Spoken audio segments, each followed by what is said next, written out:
Are you a law student? If you are one, then I'm sure this applies to you. I am sure that you have read through works and you have seen words such as Ibid, Edem, Edem, Supra, op.cit, and other words. You see, these are Latin abbreviations and they are known as legal citation signals. But while you have seen or come across these words, the question is, do you know how to use these legal citation signals?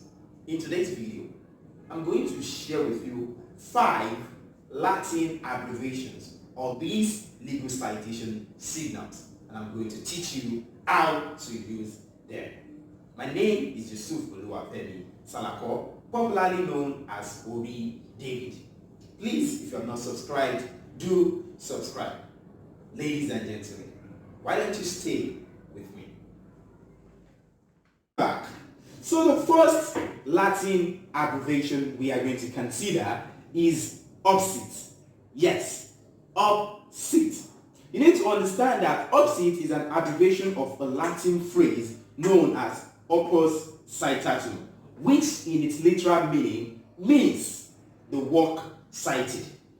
Op.cit is used when the writer intends to refer the reader to an already cited work. So perhaps you already cited an article or a textbook, and later on in the course of writing, there is a cause for you to refer to that same book or that article. Then you don't need to write the full citation again. All you have to do is to use op.cit. Op.cit tells the reader that I have already cited this work. Go check the work. So you use op.cit with the author's name. Yes, to avoid ambiguity, you use op.cit with the author's name. And in some circumstances, you may decide to add the year of publication. Take for example, let's say you cited the work or the practical approach to the law of real property in Nigeria by Professor I.O. Smith, Sam. You've cited this work, but later on you need to also cite that same textbook. You don't need to still go ahead and start writing the practical. No, all you can do is to style it as this: Smith 2013 op.cit. The moment anyone sees op.cit, tells the reader I have cited a textbook or work written by Professor I.O. Smith, and that is how you use op.cit. The second citation signal that we're going to consider is a very popular one, Ibid. Yes, Ibid. I'm sure you are familiar with this. So what does Ibid mean? You need to understand that Ibid is an abbreviation of a Latin term known as Ibidem, which means in the same place. So we use Ibid to reference a work that has just been mentioned. So I got something from this book, I've mentioned this book, I've given the full citation, then later on I add reasons to still make reference to that same book. Then rather than writing out the full citation, I just use Ibid. If it's from the same page, I leave it like that. But if it's from another page, I put Ibid and I add that page. But you need to understand that before you use Ibid, the chain must not have broken. What I mean by this is, if footnote number 1 contains the work that you want to reference, and you referenced it in footnote number 2, then you can use Ibid, meaning from the same place as number 1. But supposing you cited Professor I.O. Smith's work in footnote number 1, then you have already cited Professor Mkai's work in footnote number 2, or you have already cited Professor Oyilawa's work in footnote number 3. Then you add reasons to cite or make reference to Professor I.O. Smith's work that you cited in footnote number 1. You cannot now in footnote number 4 now say Ibid. Ibid what? Ibid in the same place, because that would suggest that the footnote number 4 is making reference to footnote number 3, that is the work of Professor Oyewo that you had cited. And this is where the distinction between Ibid and op.cit could be drawn. In op.cit, you can use op.cit to refer to the work in any part. It doesn't have to be sequential. So in that regard, rather than using Ibid, the best citation signal that you should have used should be op.cit, that is for footnote number 4, making reference to the citation in footnote number 1. Is that understood? That is the distinction between Ibid and op.cit. What we want to consider is Edem.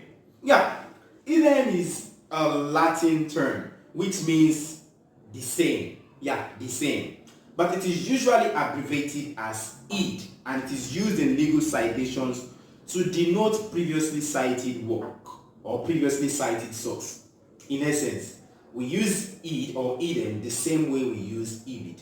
But from my own observation, it should appear that Ed or Edem is usually used in legal citations. So which means that it is rare to see Ed or Edem being used in non-legal works. So for example, let's say you want to cite the case of Savannah Bank versus Agido, and then you put the citation and all. And so let's say you want to also still cite maybe perhaps the words or the dictum of a judge in that same Savannah Bank and Agido. So you can just say Ed at, you put the page there. So it is the same thing as Ed at. So they are used interchangeably, so to say. But you need to also understand that Ed also refers to the immediately preceding citation. Immediately preceding citation, same as your Ibid. One other use of Edem is that you can use Edem to replace the name of a repeated author. The name of what? A repeated author. So let's say you cited the work of Professor I.O. Smith. There's a practical approach to law of real property in Nigeria. Then you want to cite another work by Professor I.O. Smith, say Secured Credit in Global Economy, Challenges and Prospects. Now, since they follow each other and they are written by the same author, rather than repeating the name of Professor I.O. Smith, you can just add each and then you cite the second work. It shows that the second work is also authored by Professor I.O. Smith. And these are the two ways that you can use the citation Ed or Edem. Citation signal we're going to consider is what is known as et al. Et al. Now, et al. Is an abbreviation as well for the Latin term et earlier, which means and others. Which means and others. Now, you use the abbreviation when you have several authors for a book or article. Have you ever come across a work that is written or authored by different scholars? How many of you remember our new general mathematics? See the names of authors, these, that. I think there are about 5 or so. They authored one single book. Now, supposing you want to make reference to that book, and you do not want to list out all the names of every author, what you have to do is to use et al. How do you use it? The name of the first author is given, then followed by et al.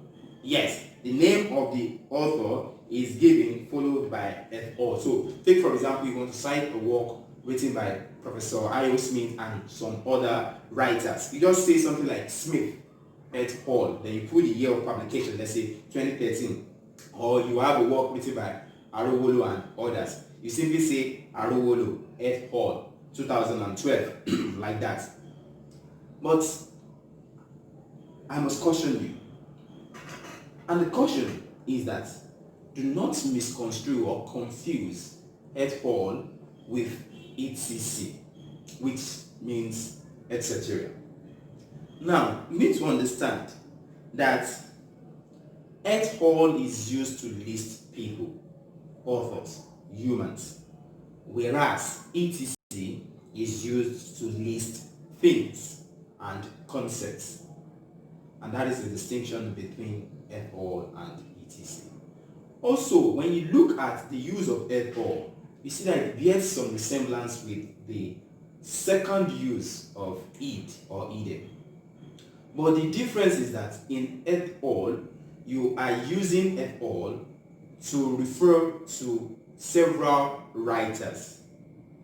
But for id or Edem, you are using it to refer to the same writer of different works. For et al, different writers, same work, one single work. For Id or Edem, one writer, different works. Citation signal we're going to consider today is Supra. Yeah, I'm not talking about that shoe, you understand, that we used to call Supra. No. Supra is also a Latin word which means above. Which means above. Above. What does above mean there? Yeah, something above. So it is also used in academic and legal works.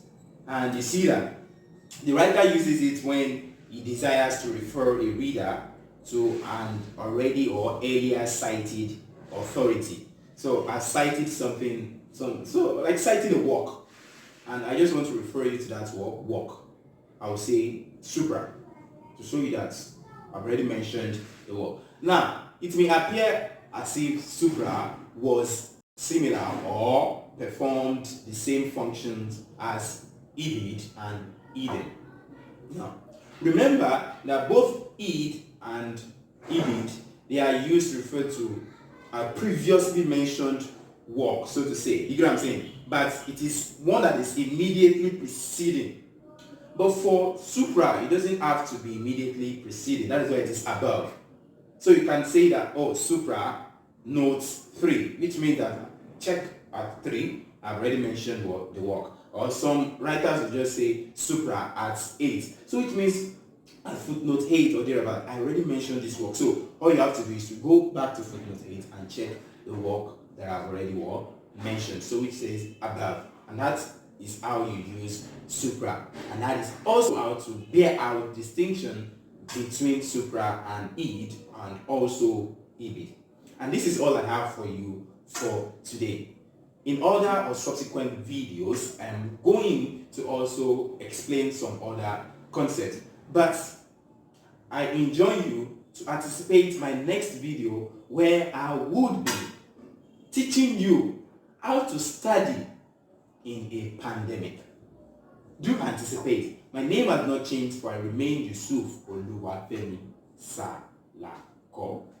Thank you for staying, and don't forget to subscribe.